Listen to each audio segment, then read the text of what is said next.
Welcome to caring conversations. एक 2-3 minute रुकते हम और पार्टिसिपेंट्स को एडमिट होने के लिए we will give some time and then will begin with is that okay with all? Perfect. Just give me few minutes. So I am seeing quite a lot of participants are join कर रहे हैं हमें। That's really good to C.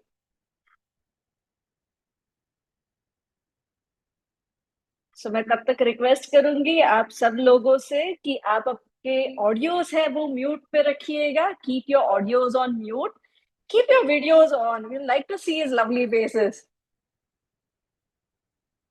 And आपके अगर कुछ भी queries है, you can put it in chat box. We'll definitely answer all your queries. We'll try to answer. Okay. Yes.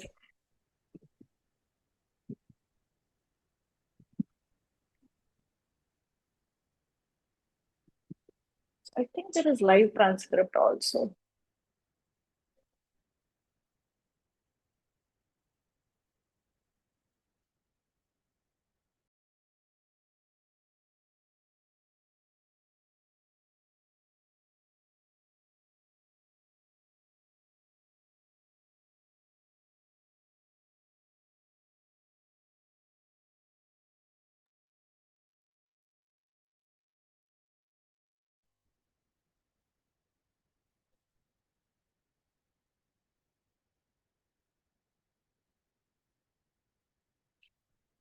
So Shivlila, we have started the transcription for you. I think you can see this transcription.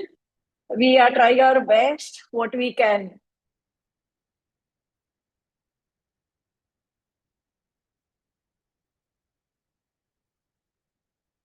Okay. So, welcome all to Caring Conversations. I am Dr. Brunbai Koltharkar, CEO and founder of the Pulmonary Rehab and Caring Conversations as well. So, this is Pulmonary Fibrosis Awareness Month. September is said to be Pulmonary Fibrosis Awareness Month. ये month basically 2012 से ये शुरू हुआ है pulmonary fibrosis awareness. But that does not mean कि pulmonary fibrosis था नहीं। There was pulmonary fibrosis way before that. That time we didn't had many treatment options. Treatment options भी ज्यादा नहीं थे। बहुत बार ये ऐसे होता है कि हमारे पास पेशेंट्स आते हैं, day in day out we do the rehab also, and I ask a question. Most of the patients को हम ये क्वेश्चन पूछते हैं कि what is your goal, right? I must have asked you also most of the times कि what is your goal. Most patients क्या जवाब देते? मुझे पीएफटी इंप्रूव करना है। I want to get rid of oxygen, right? Don't you all have said that to me और someone else? But कोई ये चीज बोलता है कि I want to improve my quality of life, how can I live better with pulmonary fibrosis? आज हम यही जानने वाले हैं कि पल्मोनरी फाइब्रोसिस के साथ कैसे हम जी सकते हैं। I know there are quite a lot of challenges. So we have a very distinguished speaker. But before we introduce our today's speaker, I would like to introduce his today's program coordinator, Dr. Mohini. Dr. Mohini, are you there? Uh, Yes, Dr. Murray, yes. thank you. Welcome to all our participants. It's lovely to see everybody, and a very warm welcome to the new participants who we are meeting for the first time. So, like Dr. Mrunmay said, there's a very interesting thing, very small thing. Many years ago, millions of years ago, people thought that the Earth was flat and that the Earth was at the center of our solar system. हमको लगता था कि सूर्य और बाकी जो ग्रह हैं वो अर्थ के आजू बाजू घूमते हैं, प्रदक्षिणा लेते हैं. Then, when we researched more and studied it from different angles, we went out to the space and then we saw and then we understood that it is in fact the Earth that is moving around the sun. So, pulmonary fibrosis का भी same है. You need different perspectives to tackle your problem. अगर आप एक ही दृष्टिकोण से उस disease को देखेंगे तो आपको लिमिटेड ऑप्शंस मिलेंगे. But caring conversations के जरिए what Dr. Mrunmay and what we are trying to achieve here is to give you different perspectives on your enemy. Know thy enemy so you can defeat it and emerge victorious. So, welcome to Caring Conversations. I hope you have a lovely session. Thank you, Dr. Manmay. Thank you, Dr. Moebi. Uh, yes, Mrs. Sati, you can listen, no problem. So, any queries that you have, please, कोई भी queries है, put it in chat box. At end, we will definitely see to it कि आपके जो queries है, हम manage कर पाए, right? Caring conversation इसलिए हमने शुरू किया है कि all lung patients, whosoever are having different lung issues, ये हम साथ में मिलके challenges क्या है, experience क्या है, what are the unique things that we can learn. That's why we have started. And today we have with us is Dr. Jaimala ma'am. Jaimala Shetty ma'am. Namaste. Just 1 minute, ma'am. Let me spotlight you before we go ahead. Namaste, Yes. namaste. सबको मेरा namaste. We have met already, I think, once.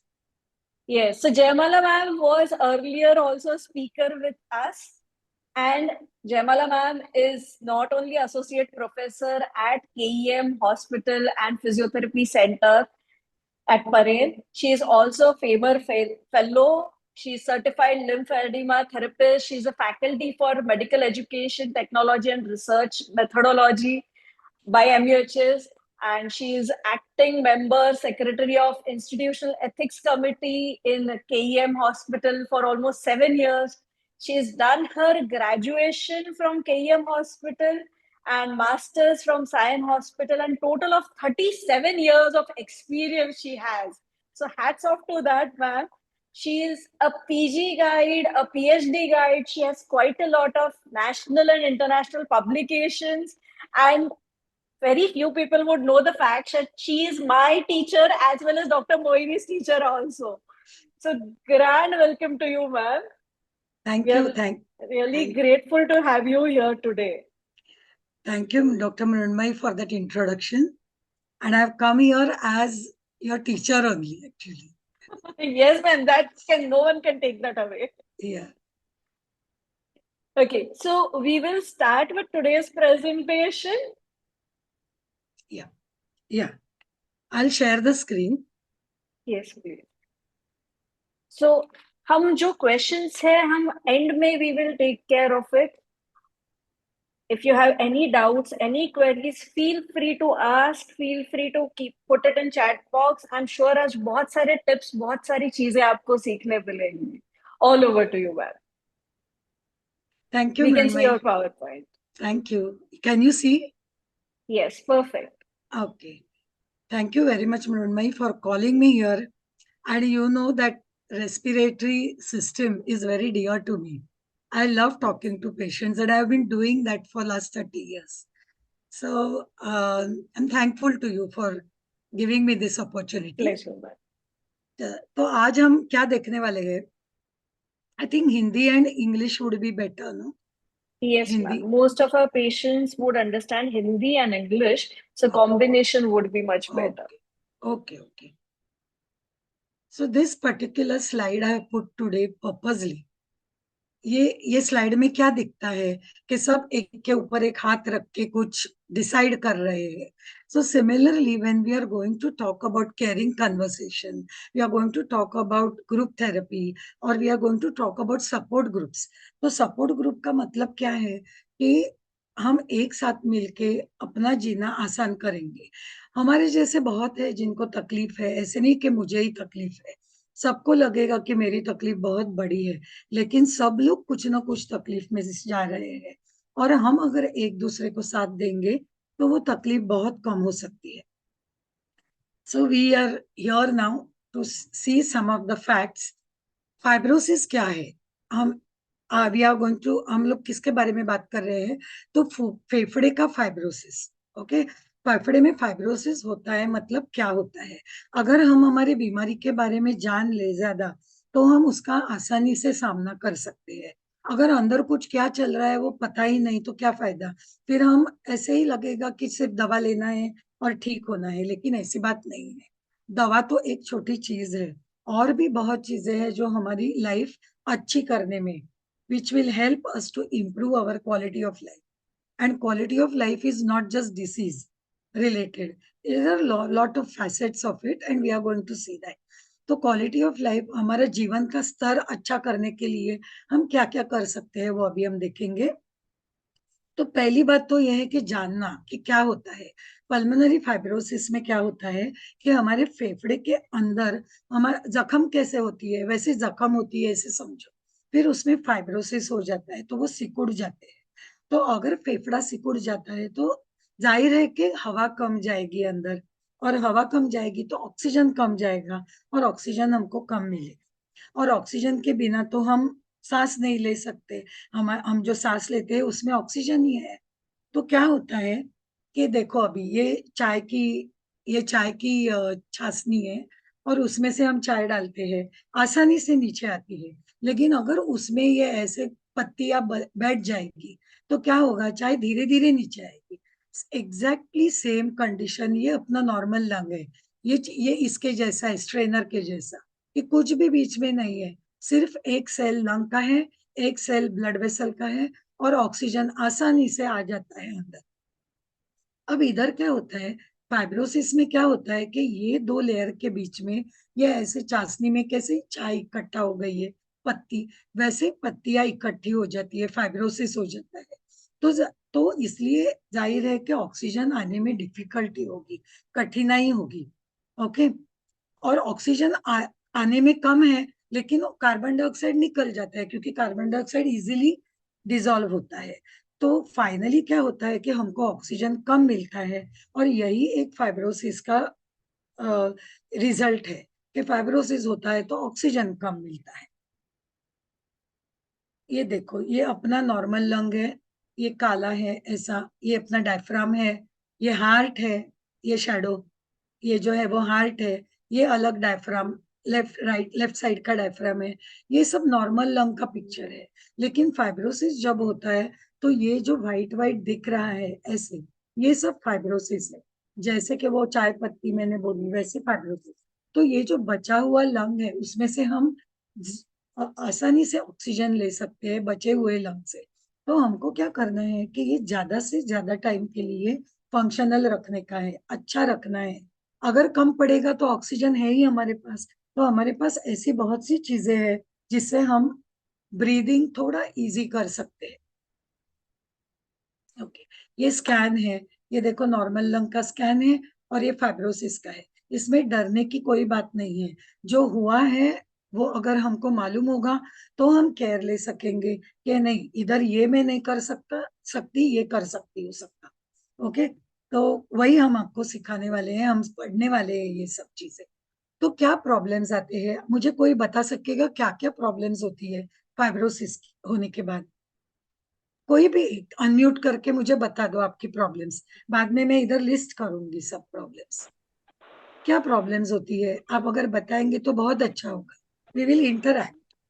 Breathing मुश्किल हो shortness जाती है, of breathless, shortness of breath. Breathlessness, yes very shortness good, of breath breathless. होती है। हाँ, कोई भी काम करो तो बहुत जल्दी थक जाते हैं, थक जाते हैं। और क्या होता बहुत है? जल्दी थकते हैं। नॉर्मल ओके, एक्टिविटी फटीग, करेंगे, फटीग। फटीग होता है, एंड हाँ, पल्स रेट भी बहुत बढ़ जाती है। Very good, yes. और क्या होता है? थोड़ा सा पल्स चलते रेट ही थक जाते हैं। पल्स थोड़ा रेट सा बढ़ती चलने में है, थक और जाते हैं। हाँ, और ओके, कहीं ना कहीं विल पावर बहुत कम हो जाता है। हमेशा वो दिमाग में रहता है कि ऑक्सीजन कम हो जाएगा यस। और इफ यू मुझे डू दम दिस। लगेगा तो मैं क्या करूंगी, रास्ते हाँ, में अगर यस, दम यस, लगेगा तो मैं क्या करूंगी? यस। ओके। और कुछ है? नींद खांसी में कुछ? खांसी शुरू हो जाता है, कफ, खांसी, ड्राई कफ यस, में। यस, हाँ, खांसी ड्राई होती कफ। है। और क्या होता है? आपकी तकलीफें वेट बताओ लॉस, मुझे, फिर बाद में मतलब हम अच्छा भी सोचने वाले। खड़े होने को एनर्जी नहीं होता है। छोटी यस, सी छोटी चीज ऐसा लगता है हम उठा नहीं पा रहे हैं, मतलब यस, एकदम। वेट। अब पहले पहले जो काम हम आसानी से करते थे वो लगता है अभी होगा ही नहीं, है कि हाँ, नहीं? और फिर नींद में क्या होता है? Weight loss. नींद में वेट लॉस, वेरी गुड। नींद एंड में क्या होता but I insecurity, sorry, insecurity feeling आ जाता है कि है? Yes, I have become handicap जैसे लगता है। ओके। और नींद में क्या होता है? सोते नींद वक्त नहीं कुछ आती है, नींद नींद नहीं नहीं आती। है। ओके, तो हम देखेंगे। देखो, ड्राई हैकिंग कफ आता है, खांसी आती है ड्राई, लेकिन बलगम कुछ नहीं आता, और फिर तकलीफ होती है। फिर चेस्ट पेन, टाइटनेस होता है ना, लेग स्वेलिंग, पैर में कोई कोई लोगों की सूजन आती है क्या? कोई पेशेंट में आती है, सब पेशेंट में नहीं आती है। फिर भूख नहीं लगती, भूख की वजह से डर लगता है कि मैं खाते वक्त अगर दम लगेगा तो मैं क्या करूंगी। फिर वजन कम हो जाता है। UTI infection, frequent UTI infection. UTI infection, yes, That is a अपने very, very common problem with me. very common. I'll tell you why it is. So sense of breathlessness, मतलब चलते वक्त, हंसते वक्त, रोते वक्त, निगलते वक्त दम, इजंट इट? होता है ना, निगलते वक्त भी दम लगता है तो खाने का डर लगता है, रोते वक्त भी डर लगता है, हंसते वक्त भी डर लगता है, तो आप हंस भी नहीं सकते दिल खोल के। फिर हार्ट बर्निंग वगैरह बहुत ज्यादा होता है। हाँ, फिर हार्ट बर्न, फिर फटीग आता है, और स्ट्रेस यूरिनरी इनकॉन्टिनेंस, मतलब क्या कि यूरिन पे कंट्रोल नहीं रहता। कि जैसे कि, और ये औरतों में ज्यादा होता है कि ड्राई हैकिंग कफ जब होती है, कि खांसी आती है और सडनली यूरिन थोड़ी सी निकल जाती है, that is called stress urinary incontinence. तो हमको पता नहीं चलता, और थोड़ी सी, तो वो भी एक बुरा लगता है हमको कि अरे मैं पार्टी में जाऊंगी, कुछ होगा तो क्या, मैं नहीं जाऊंगी तो क्या करते हैं हम लोग, जाना छोड़ देते हैं, फिर अकेले रहते हैं, that is very bad. We are going to see how to improve our quality of life, how to socialise. तो पहले कॉजेस क्या है पल्मोनरी फाइब्रोसिस के? जैसे कि हम सबने आपको बताया होगा कि स्मोकिंग करते हैं तो हो सकता है, इन्वायरमेंटल पोल्यूशन, मतलब ये जो हवा में पोल्यूशन रहता है उसकी वजह से हो सकता है, फिर कोई दवा, कुछ चीजें ऐसी है, फिर radiation to the chest, cancer के बाद रेडिएशन देते हैं तो उसमें लंग फाइब्रोसिस हो सकता है, कनेक्टिव टिश्यू डिसीजेस जैसे सार्कोइडोसिस होता है उसमें फाइब्रोसिस हो सकता है, और इंटरस्टिशियल लंग डिसीज, और कुछ चीजें ऐसी है वो हमें पता ही नहीं है अभी तक कि क्यों होता है। तो ऐसे जब पता नहीं रहता है तो उसके ट्रीटमेंट के लिए भी हमको बहुत सोचना पड़ता है कि क्यों होता है वो मालूम नहीं तो दवा क्या दे, ये भी चीजें हैं। अब आज तक तो दवा क्या है कि हम फाइब्रोसिस कम करने के लिए परफेनिडोन, आपको मालूम होगा, आप तो ये दवा लेते होंगे, निंटेडानिब, ये सब चीजें हैं जो फाइब्रोसिस स्लो करते हैं, ऐसा नहीं कि बंद हो जाता है, वो थोड़ा स्लो हो जाता है। फिर ऑक्सीजन थेरेपी है हमारे लिए जो मेडिसिन है, फिर पल्मोनरी रिहैब तो बहुत बड़ी बात है, we are going to see that, and lung transplantation, ये तो लास्ट है एकदम, कि दोनों अगर फेफड़े खराब हो जाएंगे तो लंग ट्रांसप्लांटेशन भी हो सकता है। और फ्रीक्वेंसी, मतलब कितने लोगों को है, तो डॉक्टर ने जो डायग्नोस किया है वो 5 मिलियन पीपल से ज्यादा लोगों को ये है, लेकिन जो डॉक्टर के पास गए ही नहीं है वो तो और अलग है। ऐसे नहीं है कि सब लोग जाएंगे और ट्रीटमेंट लेंगे। हमारे यहाँ इतनी गरीबी भी है कि कितना भी तकलीफ हो, आप देखेंगे रास्ते पे भी कि डॉक्टर के पास जाना मतलब पैसा खर्चने के लिए, पैसा नहीं है उनके उनके पास, तो वो सहन कर लेते हैं। तो ये सब डॉक्टर डायग्नोस 5 मिलियन पीपल है ज्यादा, लेकिन और भी रहेंगे कितने पता नहीं। तो इज देयर अ ट्रीटमेंट, क्या इसके लिए इलाज है? तो मैं कह सकती हूँ कि है। हमारी लाइफ सीधी अच्छी करने के लिए हमारे पास बहुत से अल्टरनेटिव्स है, जिसमें पहला है मेडिकेशन। मेडिकेशन तो मैंने अभी बोल दिया है आपको कि पल्मोनोलॉजिस्ट के पास आप जाएंगे तो वो मेडिकेशन दे देंगे और आपको पल्मोनरी रिहैब ज्वाइन करने के लिए बोलेंगे।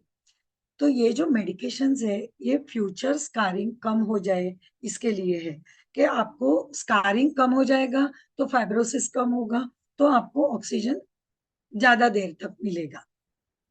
अब फिजियोथेरेपिस्ट आपको कैसी मदद करेगी? तो वो सिम्टम्स रिलीव करेंगे, ब्रेथलेसनेस है तो आपको कुछ ब्रीदिंग के एक्सरसाइज बताएंगी, जैसे कि आपको मालूम है पर्सली ब्रीदिंग, उससे ब्रेथलेसनेस कम हो जाएगा। फिर किधर दर्द है, खांसी कर कर के फेफड़े छाती में दर्द होता है, मान में दर्द होता है, तो उसके लिए भी हम इलाज कर सकते हैं। फिर वो आपको मदद करेंगे एक्टिव रहने के लिए, हेल्दी रहने के लिए, डाइटिशियन के पास भेजेंगे कि बाबा खाना क्या खाना है, एनर्जी कैसे मिलेगी, प्रोटीन्स के लिए क्या खाएंगे, जिसकी वजह से ऑक्सीजन हमको ज्यादा तकलीफ नहीं होगी, कि खाना मिलके हम फटीग को कंट्रोल कर सकते हैं। फिर पेरिफेरल कंडीशनिंग, मतलब क्या, कि हमारे जो हाथ और पैर के स्नायु है, the muscles of our legs and hands, they get fatigued as you have just told me. तो it is because oxygen is less. Now अब ऐसी बात है कि हम अगर कसरत करते हैं तो जो ऑक्सीजन कसरत करने वाले मसल्स को कम ऑक्सीजन लगता है, और दूसरी बात यह है कि अगर आप ट्रेंड हैं तो वही काम आप कम ऑक्सीजन में करते हैं। मतलब क्या कि हमारा ऑक्सीजन बच गया। वही काम करने के लिए अगर मुझे लेस ऑक्सीजन लगेगा तो नेचुरली मेरा फायदा है ना, हमारा फायदा होता है। इसलिए एक्सरसाइज करना बहुत जरूरी है। एक्सरसाइज हम बोलते हैं पेशेंट को कि करो करो, लेकिन उनको क्या लगता है कि अरे अगर मुझे फटीग है तो मैं एक्सरसाइज कैसे करूं, मैं मुझे ऑक्सीजन लग रहा है तो मैं एक्सरसाइज कैसे करूं। लेकिन ऐसे नहीं, अगर आप एक्सरसाइज करेंगे तो ही आपको पता चलेगा कि अरे मुझे ऑक्सीजन कम लग रहा है, मेरे मसल्स इतने ट्रेंड हो गए हैं कि मुझे ऑक्सीजन ही कम लग रहा है। तो नेचुरली आपको फटीग कम होगा, ब्रेथलेसनेस कम होगा। और अगर ये सब ज्यादा हो ही गया है तो पोर्टेबल ऑक्सीजन है, देखो ये लेडी बैग कैरी कर रही है, उसमें पोर्टेबल ऑक्सीजन सिलेंडर है। तो आप शॉपिंग जा सकते हैं, स्विमिंग जा सकते हैं, घूमने जा सकते हैं, कुछ भी कर सकते हैं। और इसके सबके लिए पल्मोनरी रिहैबिलिटेशन, मतलब क्या खाना, क्या पीना, कैसे सोना, कैसे एक्सरसाइज करना, ऑक्सीजन के साथ एक्सरसाइज करना कि विदाउट ऑक्सीजन करना, ये सब आपको पल्मोनरी रिहैबिलिटेशन में समझेगा। तो ये पल्मोनरी रिहैबिलिटेशन क्यों करना है, ये बहुत इंपॉर्टेंट है। क्यों करना है अगर आप समझ जाओगे तो आप कॉपरेट करोगे और करोगे, घर पे करोगे, आके करोगे, कुछ भी। तो क्रॉनिक रेस्पिरेटरी डिसीज मतलब जो ना रोग है रेस्पिरेटरी का, तो उसमें क्या होता है, आपको दम लगता है। दम लगने के बाद क्या होता है, आप काम कम कर देते हैं। काम एक्सरसाइज कम करने के बाद डिकंडीशनिंग होता है। डिकंडीशनिंग मतलब क्या कि मसल्स भूल जाते हैं काम करना, उनको लगता है अभी मैं काम ही नहीं कर सकती। फिर क्या होता है कि थोड़ा काम करने पर भी ज्यादा ब्रेथलेसनेस हो जाता है। मतलब पहले 4 सीढ़ियां चढ़ने से दम लगता था, तो अभी 2 सीढ़ियों में ही आप थक जाते हैं। तो breathlessness becomes worse and worse, और फिर मोर डिसेबिलिटी आ जाती है। तो ये अगर रिहैब करेंगे तो हम ये साइकिल ब्रेक कर सकते हैं और हम ज्यादा एक्टिव बन सकते हैं। तो कौन कौन इसमें हिस्सा लेता है आपको मदद के लिए, पल्मोनरी रिहैब में मदद के लिए? एक तो पल्मोनोलॉजिस्ट है जो आपको दवा देगा, फिजियोथेरेपिस्ट है जो आपको काम एक्सरसाइज करवा लेंगे ऑक्सीजन से, विदाउट ऑक्सीजन। फिर ऑक्यूपेशनल थेरेपिस्ट आपको मदद कर सकती है कुछ काम सीखने के लिए। फिर डाइटिशियन है, सोशल वर्कर है अगर आपको मदद चाहिए तो। फिर साइकोलॉजिस्ट है, क्योंकि जैसे कि अभी हमने देखा कि इतने लोगों ने बताया कि मानसिक तकलीफ बहुत होती है। ये सब अगर क्रॉनिक डिसीज हो जाएगा तो हम सोचते हैं कि ये मुझे क्यों हुआ, मैंने क्या गलत किया, ऐसे सब चीजें मन में आती है। लेकिन ऐसा नहीं सोचना चाहिए। उसके लिए हमको मदद करते हैं साइकोलॉजिस्ट, साइकेट्रिस्ट अगर ज्यादा ही तकलीफ है तो। फिर केयर टेकर, मतलब कि आपकी wife, husband, relatives, care taker जो भी होगा, तो उनके लिए भी ये बहुत मालूम होना बहुत जरूरी है कि क्या करने पर आपकी तकलीफें कम होगी, because they are looking after you all the time. तो उनके लिए भी हमारे पास बहुत एजुकेशन है। और पेशेंट खुद, मतलब आप खुद बहुत जिम्मेदार होने चाहिए। आपने हमारी सुननी चाहिए कि बाबा ये हमारे लिए अच्छे के लिए बोल रहे हैं, और कसरत भी करवाए हैं तो अच्छे के लिए कर रहे हैं। इट इज लाइक आपको लगेगा कि तकलीफ बढ़ेगी, लेकिन नहीं बढ़ेगी तकलीफ। तो ये आपको महसूस होना है। तो ये पल्मोनरी रिहैब में क्या आता है, ब्रीदिंग एक्सरसाइज आती है कि सांस लेना कैसा लेना है, सांस तकलीफ होगी तब कैसा लेना है, तकलीफ नहीं होगी तब कैसा लेना है। तो दोनों अलग अलग चीजें हैं। जब तकलीफ होती है तो ब्रेथ कैच करने के लिए हम सांस एक्सरसाइज करते हैं, लेकिन जब तकलीफ नहीं होती है तो मसल्स को स्ट्रेंथन करने के लिए, ब्रीदिंग मसल्स को, वो भी मसल्स ही है फाइनली, रेस्पिरेटरी मसल्स है, तो उनको स्ट्रॉन्ग करने के लिए हम एक्सरसाइज देते हैं। वो इससे अलग रहते हैं। फिर इसकी वजह से हमारी कसरत करने की एबिलिटी बढ़ जाती है। आपको लगेगा कि मैं 2 मिनट भी नहीं चल सकती, मुझे दम लगता है। लेकिन पल्मोनरी रिहैब में आने के बाद आपको समझेगा कि अरे अभी मैं 20 मिनट बिना रुक के चल सकती हूँ, तो और सकता हूँ। तो ये बहुत बड़ी चीज है। चलना आना, your independence is very important to all of us. फिर ब्रेथलेसनेस का सेंसेशन कम हो जाता है, मतलब जो ब्रेथलेस कैच ब्रेथ रुक जाती है वो सेंसेशन कम होता है। फिर भूख लगती है, आपको मालूम ही है कि एक्सरसाइज करने के बाद भूख लगती है। अगर आप स्विमिंग के लिए जाते हो तो स्विमिंग से आने के बाद, जब बच्चे थे आप और कभी स्विमिंग गए तो मालूम है, खेलने के बाद स्विमिंग करने के बाद आप घर में आके कैसे बोलते थे, मुझे खाना दो। होता है ना, आपके नाती, आपके बेटे, सब बच्चे बताते होंगे कि एक्सरसाइज करने के बाद तो बहुत भूख लगती है। तो एक्चुअली एपेटाइट इंप्रूव होता है तो आपका वजन थोड़ा बढ़ता है, और वजन बढ़ाना बहुत अच्छी बात है आपके लिए। अगर लॉस हुआ है वजन, तो नॉर्मल रेंज में वो वजन को लाना। अगर वजन बहुत कम है तो वो बैड साइन है, बैड साइन है। It's a bad sign, it's a comorbidity कि बाबा इट्स बिलो नॉर्मल। ज्यादा हमको फैट नहीं होना है, लेकिन नॉर्मल में वजन लाना है, जिसकी वजह से वाइटालिटी आ जाती है, हमको दम लगना कम हो जाता है, ताकत आ जाती है, फटीग कम होता है। फिर एनर्जी कंजर्वेशन टेक्निक, ये बहुत अच्छी चीज है हमारे लिए, कि अगर थक जाती हूँ मैं, तो पहले जैसा काम मुझे नहीं करना है, मुझे थोड़ा सोचना है, कुछ प्लानिंग करना है, और मेरी एनर्जी कंजर्व करनी है। सब काम करेंगे हम, लेकिन थोड़ा टाइम ज्यादा लगेगा, थोड़ा ब्रेक करके करेंगे। वो सब हम देखेंगे हम क्या करते हैं एनर्जी कंजर्वेशन टेक्निक के लिए। ये आपको फिजियोथेरेपिस्ट बता देगा कि आप कैसे काम करें, वही काम करे लेकिन कैसे करे कि तकलीफ कम हो। फिर सपोर्ट ग्रुप्स तो बहुत बड़ी चीज है। एक तो ग्रुप एक्सरसाइज करना, ये देखो बहुत एंजॉय करते थे। ये मेरे फर्स्ट पेशेंट्स है। मैंने 1985 में जब भी पल्मोनरी रिहैब शुरू किया, तभी के मेरे ये पेशेंट्स है, और आज भी मेरे कांटेक्ट में है। So it was a very nice time for them also, that they used to enjoy exercising together, and they are in contact with each other also. तो ये सपोर्ट ग्रुप्स है वो बहुत बड़ी चीज है हम सबके लिए, जिसकी वजह से हमारी क्वालिटी ऑफ लाइफ इंप्रूव हो जाती है। ये मेरे जीवन का स्तर, मतलब कैसे है कि एक घुटने का दर्द वाला पेशेंट है, दो पेशेंट है, सेम प्रॉब्लम है, घुटने का दर्द। एक पेशेंट क्या करता है, स्प्लिंट्स डाल के भी बैडमिंटन खेलता है, और दूसरा पेशेंट बोलता है मैं, मुझे कुछ भी नहीं होगा, अभी मैं घर में ही बैठूंगी। तो ये दो फर्क है। हमको क्वालिटी ऑफ लाइफ हमारी अच्छी करनी है, उसके लिए हमारे पास बहुत से औजार है, बहुत सी टूल्स है। We have lot of tools to improve your quality of life, and physiotherapist will help you do that. Okay, तो ये एक कसरत है, पैर की कसरत, हाथ की कसरत। देखो, पैर की कसरत, हाथ की कसरत है, क्योंकि हम काम में, अब औरतें जब खाना पकाती है, तो औरतों को तो हाथ की कसरत बहुत करनी चाहिए, क्योंकि अगर हाथ के मसल्स अच्छे रहेंगे तो आप खाना बनाने में फटीग कम होगा। आप कुकर कैसे लगाने का, उसके लिए भी एनर्जी कंजर्वेशन टेक्निक है, कि आप पूरा कुकर ऊपर उठा के नहीं रखना। तो उसमें क्या होता है कि ये सब मसल्स नमान के, जिससे हम ब्रीदिंग करते हैं, तो वो भी काम में लग जाते हैं। तो वो बहुत डिफिकल्ट होता है। तो पहले खाली कुकर रखो, फिर थोड़ा पानी डालो उसमें, फिर एक डब्बा रखो, फिर दूसरा डब्बा रखो। ये सब छोटी छोटी चीजें हैं, लेकिन इस ये करने से आपको दम नहीं लगेगा, और आप वही काम आसानी से कर सकेंगे।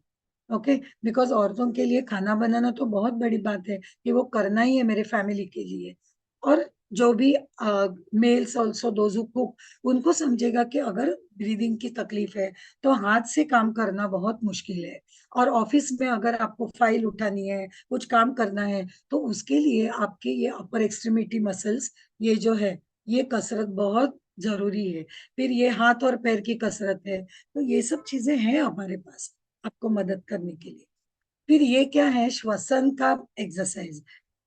ये जो पहला पिक्चर आप देख रहे हैं, उससे स्ट्रांग होता है लंग्स, लंग्स के मसल स्ट्रांग होते हैं। तो जब आपको तकलीफ नहीं है तब हम इसका इस्तेमाल कर सकते हैं। फिर ये जो है, इसकी वजह से आपका फ्लोज बढ़ जाते हैं, सांस लेने की, तो खांसी करने में आसानी हो जाती है। ये भी फ्लो के लिए है, और ये वॉल्यूम के लिए है। तो फिजियोथेरेपिस्ट आपको बता देगी कि इसमें से कौन सा आपके लिए अच्छा है। फाइब्रोसिस पेशेंट्स के लिए ये बहुत अच्छा है, कि जिससे वॉल्यूम बढ़ता है लंग्स का। ठीक है, तो अब हम आ जाते हैं बहुत इंटरेस्टिंग चीज पे, एनर्जी कंजर्वेशन टेक्निक। मतलब क्या, कि हमको जो एनर्जी है, आज मेरे पास एक्स एनर्जी है, तो वो एक्स एनर्जी, अगर मैं सब काम बहुत हैवी काम कर दूंगी एक ही साथ, तो वो खत्म हो जाती है। फिर पूरे दिन भर मुझे लगता है अभी मैं कब सो जाऊं, कब सोने को जाऊं, ऐसे लगता है, इतनी तकलीफ होती है।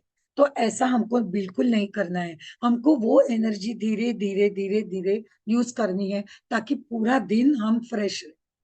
तो उसके लिए ये 5 P's है। ओके, 6 P's है। Prioritize, plan, pace, positioning, PLB मतलब पर्सली ब्रीदिंग, और पॉजिटिव एटीट्यूड। ये 6 चीजें हमको एनर्जी यूटिलाइज करने के लिए मदद करती है। मतलब जो भी मेरे पास थोड़ी एनर्जी है, उसको पूरा दिन मैं कैसा यूज करूँ। Let me just ask you, सबको समझ रहा है ना? मेरा पेस बहुत फास्ट नहीं है ना? No, no, ma'am, it's okay. Mrinmayi, it's okay Perfectly ना? fine. It's Perfectly perfect, fine. ma'am. Okay. So ये सब में ना बहुत बड़ी बात क्या है कि don't hesitate to take help. मतलब क्या, कि मदद लेने में ना हिचकिचाए मत करो। क्योंकि क्या है कि everybody would give you help if you ask. You have to ask, sorry, you have to ask for help and they will give you.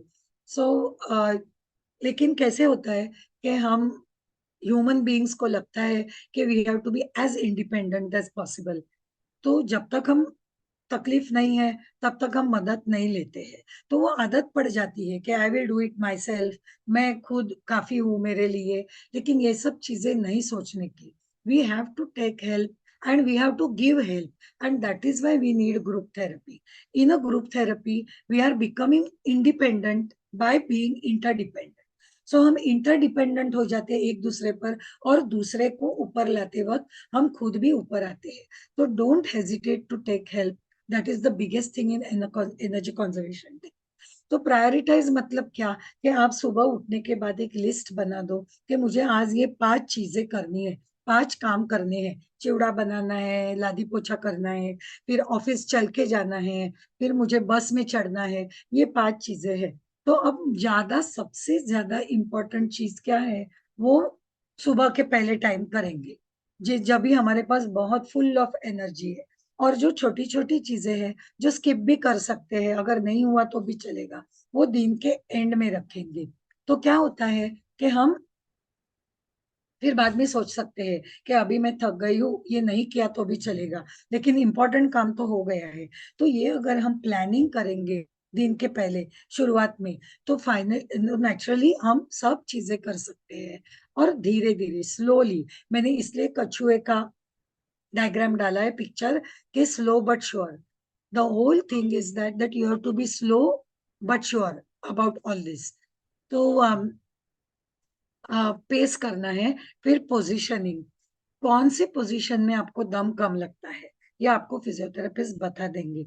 तो कौन से हिस्से में आपको तकलीफ है, उसके हिसाब से फिजियोथेरेपिस्ट आपको बता देंगे कि अगर आपको नीचे वाले हिस्से में तकलीफ है तो आपको कैसे सोना चाहिए। राइट साइड में राइट लंग अगर फायर ज्यादा हुआ है तो आप कौन से साइड पे सो जाइए, फिर आपको दम कम लगेगा। तो ये सब शास्त्र है जो आपको बताया जाएगा pulmonary rehab energy conservation technique में।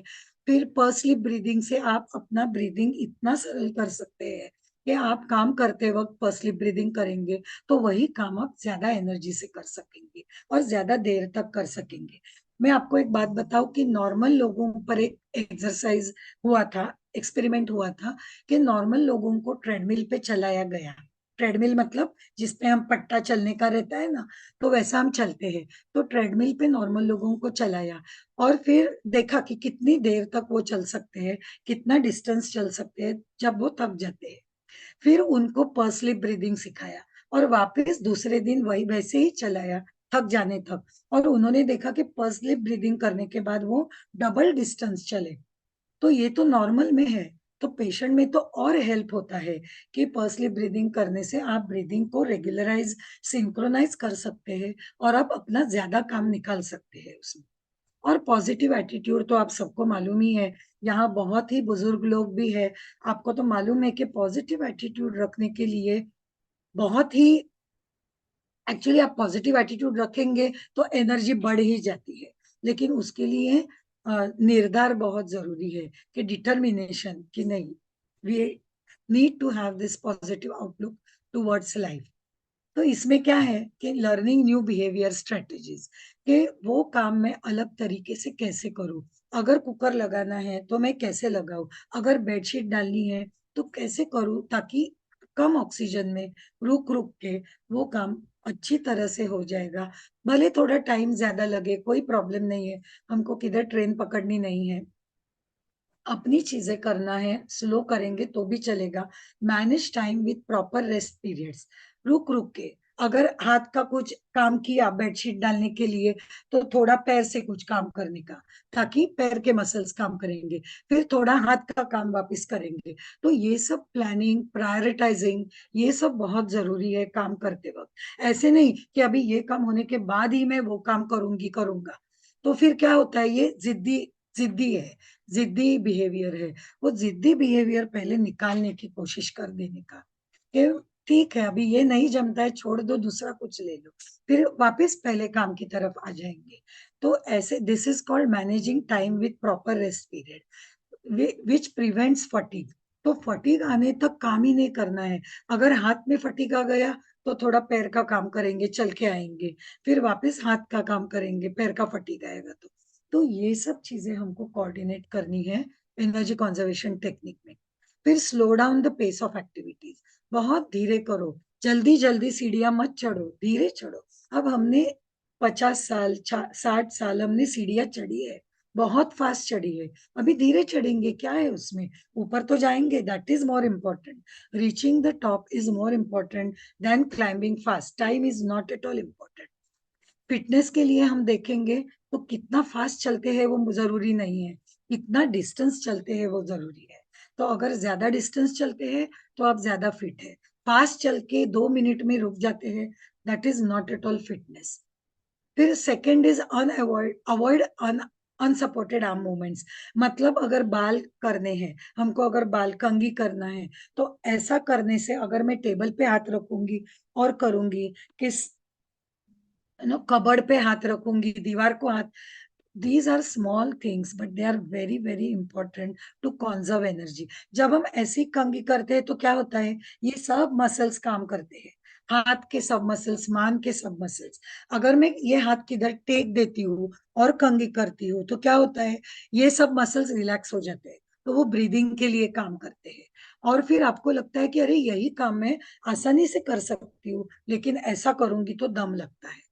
आप समझ रहे हैं ना कि ये इतनी छोटी चीज है, लेकिन फिर भी बहुत इंपॉर्टेंट है। सो अवॉइड अनसपोर्टेड आर्म मूवमेंट्स। कुछ भी काम करने हैं तो हाथ टेक के करो। तो इसके लिए रोटी करते वक्त दम कम लगेगा, लेकिन सामान उठाते वक्त बहुत दम लगेगा। हल्का सामान भी आप 10 बार उठाएंगे, ऊपर नीचे दम लगेगा। लेकिन रोटी करते वक्त कैसे होता है, हाथ चिपक जाता है, हाथ नीचे सपोर्टेड है, तो फिर दम कम लगता है। क्या आपको ऐसा महसूस हुआ है कभी? आप जो रोटी करते हैं वो बता सकते हैं मुझे।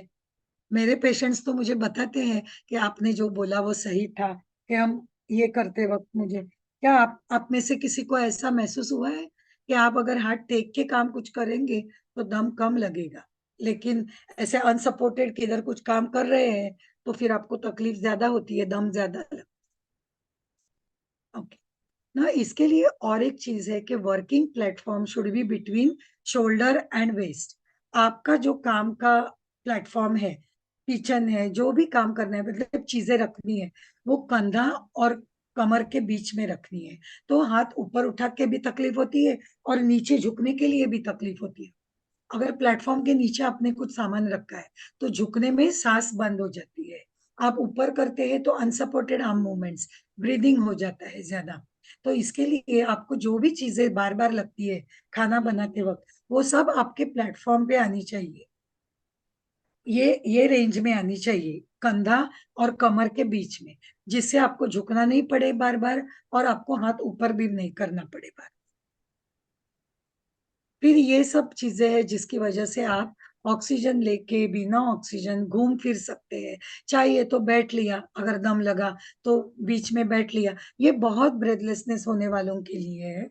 ये ऐसे थोड़ा सा ब्रेथलेसनेस है तो इसके लिए जरूरी नहीं है। लेकिन अगर कोई बाहर जाना चाहता है, every person has a right to do whatever they wish. तो वी हैव अल्टरनेटिव्स, ऐसे नहीं है कि अल्टरनेटिव्स नहीं है, थोड़े कॉस्टली रहेंगे, but those for those who can afford there is an alternative. It should not happen that we are not aware of it.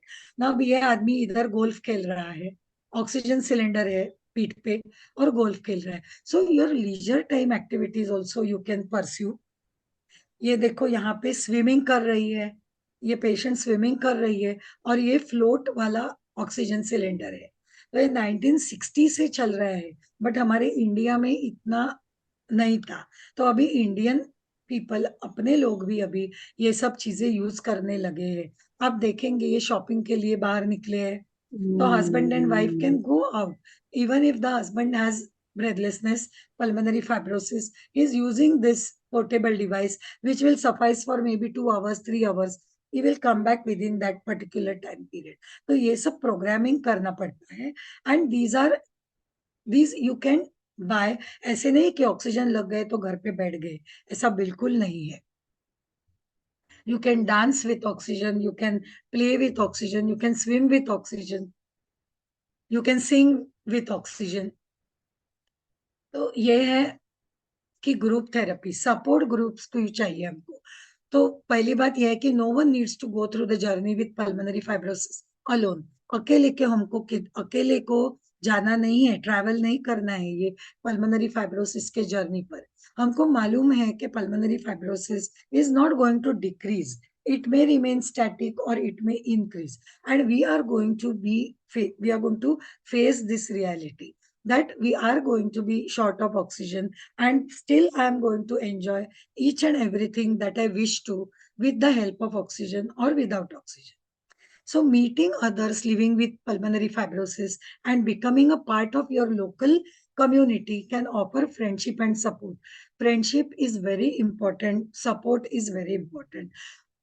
The people who suffer, who are going through the suffering like you, can help you much more than a doctor or a therapist, because they are experiencing, they are having that empathy कि हाँ मुझे भी वैसा हुआ था, मुझे भी ऐसा हुआ था और मैंने ये किया तो मुझे अच्छा लगा. So that type of support you get in a support group. तो typically support group includes an educational component, कि हम सिखा देते हैं कि क्या क्या प्रॉब्लम है आपको और उसमें से बाहर कैसे आने का. It gives an opportunity for patients and care givers to ask questions. तो सपोर्ट ग्रुप में आप क्वेश्चन पूछेंगे कि अरे मुझे ये होता है, मैं क्या करूं, जैसे कि आज आप पूछ सकते हैं, और रोज के जो एक्सपीरियंसेस है वो आप शेयर कर सकते हैं. अब what is quality of life? अभी मैंने बहुत बोला क्वालिटी ऑफ लाइफ के बारे में. क्वालिटी ऑफ लाइफ क्या है? देखो अभी एक इंजुरी है, उंगली कट गई है. Okay, now in a family we have a male and a female. Say for example father and mother. Father क्या करेगा? What will the quality of life get affected for a father? Not much, because he will tie that bandage, he will do all his office work, he can still work, he is happy with it. हो जाएगा 2 दिन में, ठीक ठीक है. अब mother को अगर उंगली कट गई, राइट हैंड को उंगली कट गई, क्या होगा? वो सोचेगी अरे अभी मैं आटा कैसे करूं, मैं खाना कैसे बनाऊं. So her quality of life will get greatly affected because of that small cut over the hand, finger, right finger, working hand. So that is what I mean by quality of life. कि एक ही injury दो आदमी को quality of life different दे सकती है, और हम उसको अच्छे तरह में कन्वर्ट कर सकते हैं. ओके, क्वालिटी ऑफ लाइफ कैसे नापी जाती है? तो there are questioners, they ask you some questions, और जिसमें से क्या है कि आपका इमोशनल कितना अफेक्ट हुआ है, फिजिकल कितना अफेक्ट हुआ है फाइब्रोसिस की वजह से, फिर बॉडी कितनी अफेक्ट हो गई, माइंड कितना अफेक्ट हुआ है, फाइनेंस कितना अफेक्ट हुआ है. ये सब चीजें is quality of life. Quality of life is not just pulmonary function test कैसी है, ये सब नहीं है. अब क्वालिटी ऑफ लाइफ के क्वेश्चन आप देखेंगे तो आपको समझेगा कि साइकोलॉजिकल आइटम 7 है उसमें, और ब्रेथलेसनेस के 4 ही है, और फिजिकल सिम्टम्स के 3 ही है. इसका मतलब क्या है कि क्वालिटी ऑफ लाइफ अफेक्ट करने के लिए psychology is more important. What we think about the disease is more important. How we take that diagnosis is more important. So ये मैं दिखाने के लिए आपको बताना बहुत जरूरी समझा कि क्वालिटी ऑफ लाइफ इंप्रूव करने के लिए हमको ये 7 साइकोलॉजिकल आइटम्स जिसका वेटेज ज्यादा है, तो psychology should be more better improved. उसके लिए क्या करना है हमें, तो शिफ्ट योर वोकैबुलरी, हमको क्या बात करते हैं ना वो हमको चेंज करना है। मतलब changing my vocabulary helped me reframe my perspective on living with chronic illness. Now this is a diary from a patient suffering from pulmonary fibrosis. तो उसमें क्या होता है कि what does that patient say? Make lifestyle changes, pace yourself, learn your limits, set your boundaries, seek the right support, allow yourself happiness and fun, and care for yourself. Care yourself. फिर अलाव happiness and fun. ऐसा नहीं कि मुझे भी रोना ही है कि मुझे फाइब्रोसिस हो गया है। कितने डायग्नोसिस ऐसे है, कैंसर है, फाइब्रोसिस है, फिर माइस्थेनिया ग्रेविस है, कितने कुछ ना कुछ तो हमको, we are mortal human beings, कुछ ना कुछ तो हमको होने वाला ही है। और हमारे शहर में क्या दिया है हमको, उससे हम अच्छे से अच्छा लाइफ कैसा करेंगे वो हमको देखना है ये सब चीज में। तो अलाव your self happiness and change your vocabulary. Okay, I'll tell you what does that mean. ये डायरी है। I didn't really, but that's okay. So did you do that job? No, I did not do that job. यो काम मैंने नहीं किया, but that's okay. आज नहीं किया, कल करूंगा। फिर I got into a consistent routine. मतलब क्या कि मैं रोज वही करने लगा। ऐसा नहीं है कि मुझे दम है इसके लिए मैंने कुछ किया नहीं, मैं करती हूँ, फिर भी रोज करती हूँ। I found doable lifestyle changes. मतलब क्या कि मुझे मिला कुछ कि मैं चेंज लाइफस्टाइल करके मैं करने जैसा है ये सब। मतलब इट इज पॉसिबल, मैं कर सकती हूँ थोड़े lifestyle changes. I connected with my community. मतलब क्या कि मैंने शादी में जाना शुरू किया, भले ऑक्सीजन सिलेंडर के साथ ही सही, लेकिन मैंने शादी में जाना शुरू किया, मैंने कम्युनिटी टेम्पल्स में जाना शुरू किया। ये सब चीजें बहुत मायने रखती है क्वालिटी ऑफ लाइफ इंप्रूव करने के लिए। I stepped back from online groups when I needed to. So जब मुझे लगा कि मुझे नहीं ज्यादा कम्युनिकेट करना है, आई step back, but that's okay. I set boundaries with my loved ones. Okay, तो मेरे जब रिलेटिव्स आते हैं, मैं थक जाती हूँ, तो तभी मैंने बोला कि मत आओ, आज मत आओ। And I don't feel bad about it, they are understanding, they should understand. Okay, तो लोगों को भी समझ में आना चाहिए कि जब ऐसे पेशेंट को लगता है कि अभी थक गए हैं तो नहीं आगे जाना चाहिए। And I asked for and accepted the help. I asked for the help and I accepted the help. This is a diary of a person with IPA. So these are the changes that we should do. Now, how to change the vocabulary? सोच कैसे बदलनी है हमको? It's not about going back, it's about moving forward. हम क्या सोचते हैं कि चलो अभी ये ठीक हो जाएगा ना, तो मैं पहले जैसा काम करूंगी, मैं पहले जैसे भागूंगी, मैं पहले जैसे चलूंगी, पहले जितना डिस्टेंस चलूंगी। तो दैट इज गोइंग बैक, कि मैं पीछे जैसे थी वैसे हो जाऊंगी। ऐसे नहीं हमको सोचना है। हमको क्या सोचना है कि this fibrosis is going to be with me, it is going to limit me. Now I am going to find out ways by which I can have my new normal. मेरा न्यू नॉर्मल क्या है, मैं आगे जाऊंगी, कैसे जाऊंगी? भले मैं स्लो जाऊंगी लेकिन आगे जाऊंगी, मुझे पहले जैसा नहीं होना है, because that is not possible. When you get stuck up with that past, then you are not going ahead. Unless you leave one shore, you cannot go to the other shore.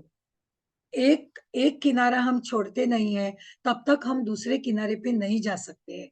तो need to figure out how to move forward in the context of illness. Illness है लेकिन फिर भी मैं आगे कैसे जाऊंगी, that is more important. Shift thinking from feeling anxious and embarrassed by what you couldn't do to optimize what you can do. मैं क्या नहीं कर सकती वो मैं नहीं देखूंगी, मैं क्या कर सकती हूँ चेंज करके, स्लो करके, थोड़ा हेल्प लेके, थोड़ा स्प्लिंट्स डाल के, थोड़ा सपोर्ट लेके, थोड़ा पूछ के, हेल्प मांग के, लेकिन मैं करूंगी। ऐसे नहीं बोलूंगी मैं कि मैं पहले जैसा करूंगी, मैं पहले काम करूंगी लेकिन वो थोड़ा स्लो करूंगी, डिफरेंट करूंगी। तो you can't control your illness but you can control your narrative. Narrative मतलब क्या, कि मैं क्या सोचती हूँ, मैं खुद को क्या बोलती हूँ। हम खुद को ना बहुत चीजें बोलते रहते हैं मन ही मन में। Do you agree with me or not? खुद को हम बहुत कुछ बताते रहते हैं दिन भर। Do you agree with me or not? Everyone agrees, हाथ ऊपर करो तो मुझे समझेगा। We do speak to our selves कि अरे ये नहीं होगा। It's not that we realize also many a times. So we keep on speaking to ourselves. So craving a restitution narrative. What is restitution narrative? Restitution narrative मतलब वही कि मेरा हाथ टूट गया है, हड्डी जुड़ जाएगी और मैं पहले जैसे होंगी। तो ये हमको नहीं बोलना है अभी। हमको मालूम है कि मुझे फाइब्रोसिस है। We are going to put a quest narrative. Quest narrative मतलब क्या, कि क्या होगा आगे, मैं कैसे करूंगी, मैं कैसे डिफरेंटली करूंगी वही चीजें। मतलब कि we can choose to select the quest narrative कि मुझे फाइब्रोसिस हुआ है, मुझे ऑक्सीजन अभी नहीं लग रहा है, तो ये पीरियड में मैं क्या क्या चीजें कर सकती हूँ, थोड़ी अलग तरीके से करूंगी, differently I will do it, but I will do it. Okay, so that is called as quest narrative. That is what we say by changing our vocabulary. मैं खुद को क्या बोलती हूँ वो मैं बदल दूंगी। खुद, मेरा डायलॉग मुझसे जो होता है ना, वो पॉजिटिव होना चाहिए कि मैं ये करूंगी, मैं जो मुझे आएगा, भले धीरे आएगा, भले अलग आएगा, भले थोड़ा खराब होगा, बट मैं करूंगी, वो काम मैं करूंगी। ओके, सो कोपिंग स्ट्रेटेजीज क्या है? Be aware of depression. First enemy first enemy of any chronic illness is depression. Let your doctor know कि मुझे अभी लग रहा है कि मुझे डिप्रेशन आ रहा है। इमीडिएटली उसको कंट्रोल करो, you will be out of it. If you keep that lingering depression, then physiological changes take place in the brain and then you can't revert it. So earlier the better. और कोई problem नहीं है। हम पहले भी जब आप normal थे तभी भी तो आपको डिप्रेशन ब्लूज आते थे कि नहीं बाबा मुझे अभी बहुत बुरा लग रहा है, फिर एक दिन सो गए, दूसरे दिन नॉर्मल हो गए, है कि नहीं? तो ऐसी डिप्रेशन की टच तो हमको, ऐसे नहीं कि ये नया है कुछ। तो depression can keep you from taking important decisions, important medications, seeing your doctor. So seeing your doctor when you need और परस्यूइंग हेल्दी हैबिट्स। तो क्या होता है, डिप्रेशन आता है ना, वो जब बिल्डअप हो जाता है तो आप डॉक्टर के पास नहीं जाएंगे, दवा नहीं लेंगे, खाना नहीं खाएंगे, फिर गुस्सा करेंगे, फिर रिलेटिव्स के ऊपर गुस्सा करेंगे, फिर रिलेटिव्स बोलेंगे मैं इतना कर रही हूँ फिर भी आप गुस्सा कर रहे हैं। ये सब कॉन्फ्लिक्ट्स फिर घर में आ जाते हैं। फिर ऑफिस में आप जाएंगे, फिर ऑफिस वाले बोलेंगे अरे आप तो भी अलग बिहेव कर रहे हैं, कितना गुस्सा करते हैं। बट ये सब चीजें क्यों है? तो डिप्रेशन शुरू हो गया है और आपको डॉक्टर के पास जाके इरेज कर देना है, सब सब ठीक हो जाएगा। फिर रीच आउट सपोर्ट ग्रुप्स मतलब क्या, कि talk to people who have been through what you are facing. These groups give everyone the opportunity to talk about the real stuff. आपका रियल जो डिफिकल्टीज है ना, वो हम सोच भी नहीं सकते हैं, वो आप ही आपस में बहुत अच्छी तरह से डिस्कस करके उसके सॉल्यूशंस निकाल सकते हैं। लैक ऑफ फोकस मतलब work, family and other responsibilities become a real challenge when you are out of focus. So when depression comes you have to first clear it out, you have to focus on whatever you want to do and plan for end of life decisions। मतलब हमको सोचना है, आगे की सोचना है, मुझे oxygen लगने वाला है तो उसके लिए आपको फाइनेंशियल सब स्ट्रेटेजीज देखनी है। तो ये सब चीजें आपके मन में आनी चाहिए, लेकिन डिप्रेशन नहीं आना चाहिए। अगर डिप्रेशन नहीं आएगा तो आप सब क्लियरली सोच सकते हैं। Okay, now resilience. रेजिलियंस मतलब क्या, झुकने का। You are resilient, you are very much compliant. मतलब make a list of things your illness actually does prevent you from doing and then list of work around for each limitation. आप मुझे example दे सकते हैं आप क्या क्या नहीं कर सकते? आप चल नहीं सकते, आप सोने में तकलीफ है, सो नहीं सकते, फिर और क्या नहीं कर सकते? पढ़ नहीं सकते हैं, ये प्रॉब्लम आता है। तो वो सब चीजें आप लिखो उधर एक बाजू में, और फिर उसके लिए क्या कर सकते हैं वो लिमिटेशन हटाने के लिए। अगर वो हम हटा नहीं सकते हैं, अगर वो एक ऐसा एग्जाम्पल है कि वो आप कर ही नहीं सकते हैं, तो उसको छोड़ दो। उसके बारे में ब्रूडिंग मत करो कि मैं ये कर नहीं सकता, अब लाइफ मेरी खराब नहीं। आपने बहुत किया है इतने साल में, इतना कुछ किया है, उसका याद करो कि you have done such so many things, you have done such nice work, and that will give you energy to work. Okay, so you should keep examples, write down everything. What's important is to retake control of your situation in new surrounding. अब ये नया situation है और हमको उसको handle करना है. And then you will feel less powerless. Okay. Give yourself permission to let go and accept your limitations. I have written this in bold. ये बहुत इम्पोर्टेंट है, बिकॉज इसका मतलब क्या है कि छोड़ देना सीखो। ये काम नहीं होता है, छोड़ दो। आज तक इतने साल किया है ना मैंने, कोई कुछ नहीं बोलने वाला है ये काम मैंने नहीं किया तो। स्पेशली हाउस वाइफ्स दे फील कि मुझे ही करना है, मुझे ही करके खिलाना है, मैं ही चपाती करूंगी, मैं ही रोटी करूंगी। ऐसे नहीं, अभी हेल्प लेना सीखो। आज तक किया नहीं है इसका मतलब नहीं कि कभी नहीं करना है जीवन में। तो give yourself permission to let go and accept your limitations. आपने ऐसे चेंजेस किए होंगे लाइफ में, मुझे एक दो कोई बता सकता है? If anybody can just share their experience कि बाबा छोड़ दिया, अभी मैं Yes, ये काम ma'am, नहीं we can. करती, and you are not guilty about it. You have left the work and you are not guilty about it. Anybody has done some changes? कोई बता सकता है? आप अनम्यूट कीजिएगा खुद को एंड बोलिएगा। Ma'am, I left my teaching job and now I just to keep myself busy, I'm doing charity and teaching 3-4 children. And that And gives yeah, that gives me satisfaction yes, that at least I'm doing something. And with the children, my thought also changes. And like I laugh with them, they create humor and all. And main is going with oxygen is really difficult many a times. So, but still, sometimes I go. And now traveling out of station is also difficult. yes. Weather changes this year, so weather changes has affected me a lot. And I'm doing yoga and all, guided yoga I'm doing, but my oxygen level is not decreasing. Like it is 2.5 liter per hour. So, and I'm continuously on it. Yeah. So that I was thinking how to reduce my oxygen so that I can lead a general life. Yes. Like Now general see, life. yeah. Now see, can I speak? It's done? Yeah. Okay. Okay. Now see, you have done so many changes. You have already accepted, isn't it? You have already Yeah. accepted your limitations. And then you cannot go back to no oxygen again. That is your limitation. So then you have to Okay. work upon keeping it as low as possible. So if you exercise, your muscles will be developed and you will require less oxygen, and you will maintain the oxygen levels. You can't go to zero, because in between, are you intermittent oxygen or continuous oxygen? Continuous. Continuous. So, you cannot Continuous. stop. You cannot stop like that. So if you keep on developing, retraining your muscles, then maybe probably your requirement may not increase. Okay.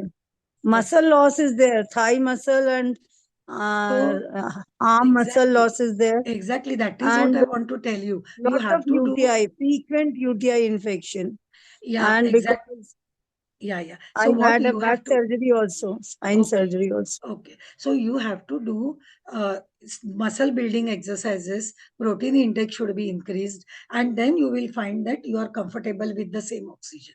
Muscles need to be good. Otherwise, oxygen they will consume more. वो खराब गाड़ी ज्यादा petrol खाती है ना, वैसा है. If you keep your muscles trained, you will require less oxygen. If your muscles are deconditioned, you will require more oxygen. So that is one key you have in your hand. You have to do strength training, improve the quality of your muscles. Okay.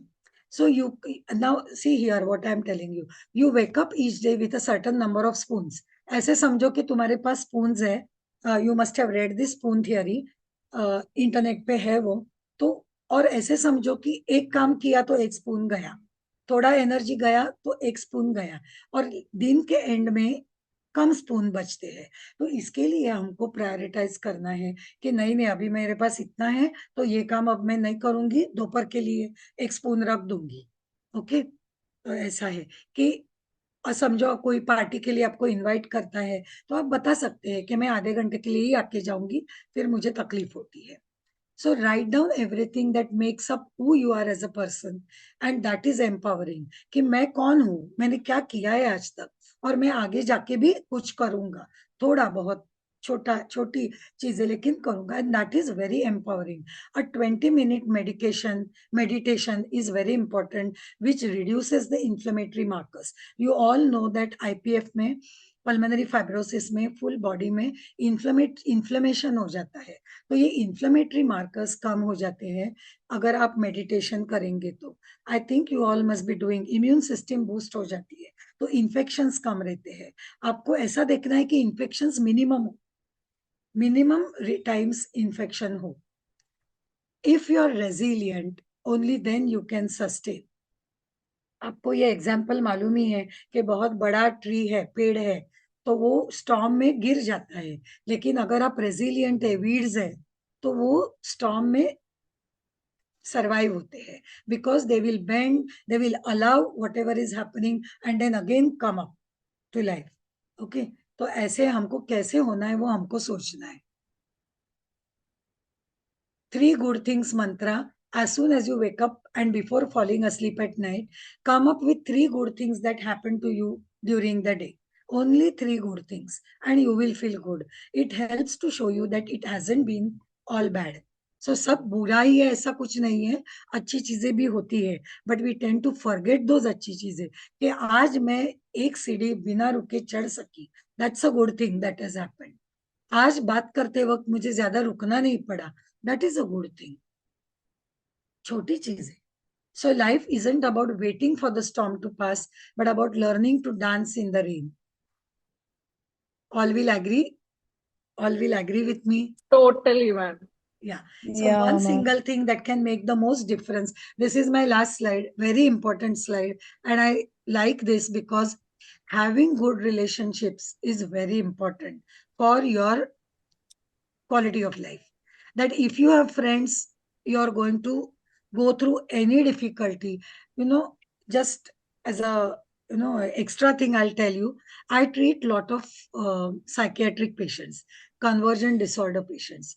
Convergent disorders are disorders where they are psychologically ill, mentally they are ill, and that goes as a shows as a physical problem like paralysis or headache or leg pain or anything, paraplegia also sometimes.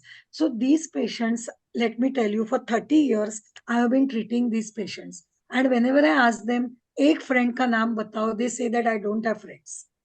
Not a single exception, huh? So if you have friends today, you have to thank them that I am there because of you. Friendship is very important. You need people to connect. You need people to share. They may not make a difference. They may not come and change your situation, but still talking is very important. And this has become extremely rare nowadays. With mobiles and internet, this has become extremely rare. You should collect friends at any age. Being embedded in a social network is good for psychology, health, psychological health, and physical. So these are the things what to monitor. See, your PFT is not going to change. Let me tell you, your PFT is not, if you monitor your progress by PFT, you will feel depressed because PFT will never change. When we are working in pulmonary rehab, we are not at all targeting your PFT. We are targeting your muscles, peripheral muscles. If they improve, oxygen will be less, required will be less. And that is how you improve. It's not your PFT improving. So please accept this first, that PFT will not change. Quality of life will change. Single breath count will change. You can keep a track. Okay, in a single breath, how much can you count? Can you count any one person? Single breath. Take a deep breath. See, I'll show you. 1, 2, 3, 4, 5, 6, 7, 8, 9, 10, 11, 12, etc. So till you leave the breath, you have to count. Anyone wants to take a chance? Anyone wants to take? Most of our patients have done this with us when we Yes. evaluate them. So, yeah. So you will understand that it improves. It improves as soon as you start your exercises. Number of steps taken daily, you can count with a pedometer or your mobile watch. How good you feel throughout the day on an average on a scale of 10. So every day on a scale of 10, you can put, आज कितना अच्छा लगा, आज कितना अच्छा लगा. You will feel that I'm improving. 6-minute walk test with or without oxygen that your therapist will do. Singing recordings, if you are able to sing one full song, good. So initially you were able to sing only one sentence. Now you can somehow sing a para. It's good. So all these are markers of your improvement and not PFT or not your oxygen requirement. That is not at all a marker. Leisure time activities, whether you have joined back or not, that is very important. कि आप खेल सकते हैं कि नहीं, आप पहले जैसा, मतलब अच्छा लगता है कि नहीं, कि मैं भले मैं बैठ के खेलूं, मैं कार्ड्स खेलूं, playing cards, but वो बैठ के काम है, but I feel good when I do that. That is a good improvement.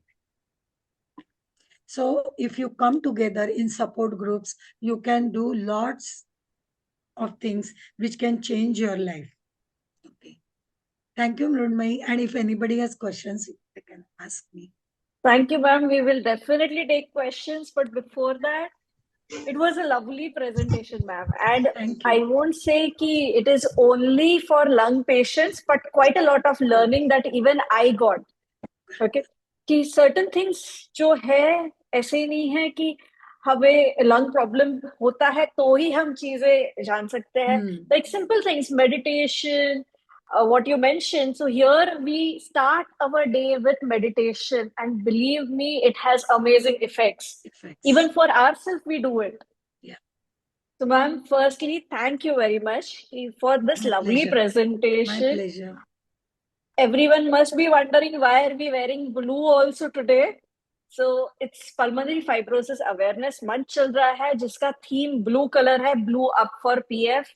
We at the pulmonary rehab are, I won't say celebrating is the right term, but we are trying to create awareness. 30 days we have is 30 messages, different messages. And इसलिए आज का talk भी हमारा specifically pulmonary fibrosis related था. Quite inspiring talk, ma'am. Very much motivating.